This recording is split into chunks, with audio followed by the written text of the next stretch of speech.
Hi guys, so while the child's in the bath, I thought I would just do a little quick update. So I have had a lot going on recently. I've got the audiobook for book 2 back. I've been listening to it all this week, and it sounds amazing, and I can't wait for you guys to hear it. I will add some little clips of some little TikToky videos that I've done over the past few days, just in case you want to have a listen. And yeah, and then at the end of this month, I get my cover back, so I'm really excited about that. For Still Princess, having my audiobook back.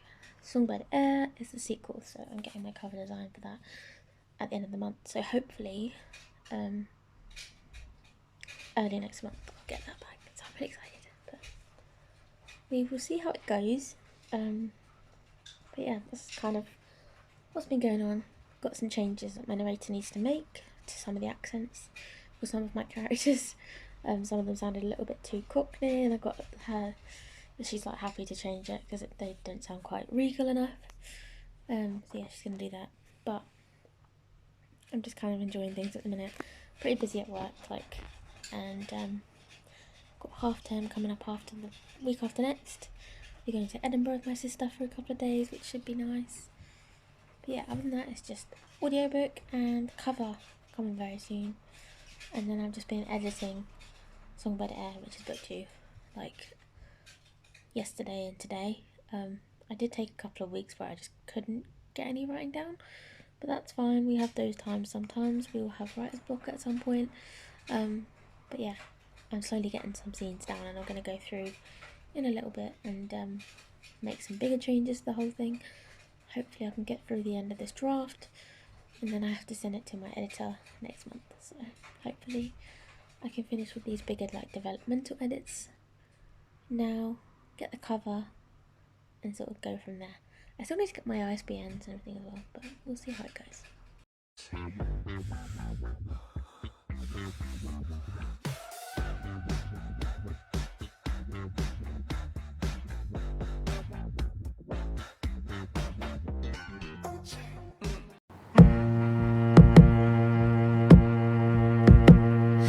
Blue as the wings of a heron in the night, like the rising of the tides on the shores of vile sky. They gleam evergreen, winds are whistling in the pines, like a castle crawling vine, like the grassy glen of Lyme.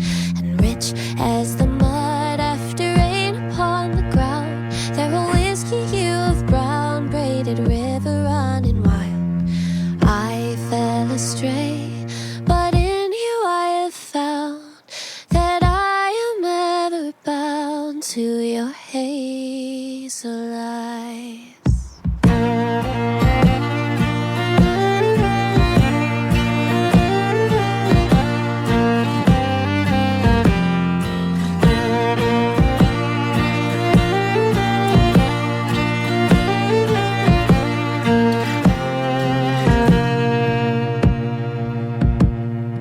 Deep as the sea, where the ocean meets the shore, where I met them once before on the emerald cliffs of Moor. Bright as the light, setting fire to the north, rising high beyond the morn, laying shadows on the floor. Long is the day. Be nice. I'm always nice. Really nice. Not bitchy nice. You're tying my hands, but fine. Then she smiled down at the bear in my arms. Sighing, I brushed the thorn away with a leaf and stroked the animal's soft ears. "Thank you," I said, before focusing on the creature again. Goodness, what happened to you? Where had it come from? What hurt it? I glanced around at the surrounding wood and nearby fields, clearly grateful for its treatment. The bear nuzzled itself against me, tearing me from my thoughts. "You're all right now, little one. We're here." It climbed up onto my shoulder and sniffed at my cloak. I stroked its back, running my fingers through its soft fur. "It's going to be dark soon," said Azaria, her voice filled with a new concern. "We should—" Her voice trailed off, and she became distracted by the pitter-patter of footsteps on the other side of the trees. Loud, strong boots. Where had I heard that sound before? I followed her gaze through the rosebush, past the barbed wire. Two men, suited in black jackets with silver stripes coating the chests, and bearing swords longer than their arms, hurried past the trees. Soldiers. Elysian soldiers, or were they from another faraway kingdom? I searched online, scanning their faces. Access denied. Damn it. Even if there was information to be learned about them, clearly my programming wouldn't allow me to find it. Quickly, I opened my cloak, letting the bear hide beneath the thick fabric, and tore Isaria against me before ducking against a tree. She cried out when several thorns scraped the skin of her hands and cheek, but I threw my hand over her mouth, silencing her. "What was that? Did you hear that?" Said one of the men. "Probably a deer or something," said the other, peering through the trees. Much to my relief, and Isaria's, they were mere inches away from seeing her mass of blonde curls or the fearful expression on her face. She was holding her breath. Her face continued to redden, as bright as beetroot. "Breathe, Isaria," I whispered. "I'd rather not watch you pass out right now." She blinked, but I listened to the sound of her steady breathing once it returned. "I don't understand," she whispered. "Why are they here?" "Look, Captain Elderthorn spotted the caravans only a few yards away," one of the men was saying. "It is them, I am sure of it." Caravans. They must have been watching us for a long time if they'd seen our traveling homes before. But that thought just filled me with more questions about my parents. They'd always kept secrets from us, but we were always told it was for our own safety. But clearly there was something more going on here. Had our tribe been running from the Elysian guards this entire time? Why? I couldn't make sense of any of it. My thoughts continued to spiral, far too heavy for my mind to handle. "But how do we even know what we are looking for?" said the other soldier. She could be anywhere. She? Who were they talking about? "You will know. Silver hair, not exactly a natural color, is it? Oh, and eyes as blue as the sea. Slender frame, very pretty. But you know, she's a princess, so what were you expecting?" The soldiers weren't here to hunt us down and kill us. They were searching for a princess, and one that just so happened to look like me.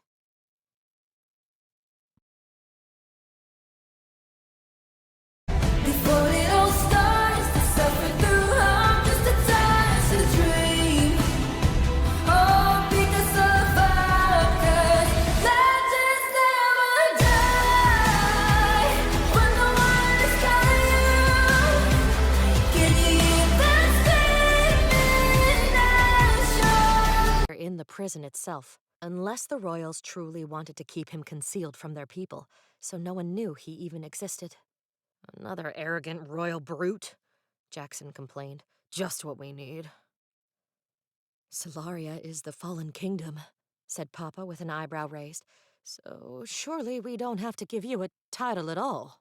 I laughed, despite myself, despite my own intrigue about this handsome captive prince. "Hunter, come on. As you said, we're losing time." "Of course, let's go." He cast the prince a glare before walking back down the way we'd come, heading for the road again. "No, wait! Leave it, Eli," another voice called out, as a female face appeared through the grating. Eyes of the same shade, but with long, blood-red hair that fell past her shoulders. But there were no wings to be seen behind her. Who was she, and how did she know this prince? "They would not want to use Elysia's history against itself," she continued. "What does it matter that we hold the key to its downfall?" "You're not in a position to manipulate us, though, are you?" Hunter called back. "What do we have to lose? Nothing. We sense that you are not here to shake the Queen's hand. We can help you." "You know nothing," the prince shot back. "Actually, quite the contrary. My sister and I hear a lot down here when no one thinks we are listening. We, the prince and princess of the kingdom that Elysia lives to imitate. Prince and princess of Solaria, the old kingdom. The most I knew of the kingdom was that it existed long before the Steel City came along." Although, of course, fear returned my gaze to her sword. I'm Adelia, captain of Paneria's soul. It's good to meet you. You too, Captain. I'm Eden. Sorry, I have to go.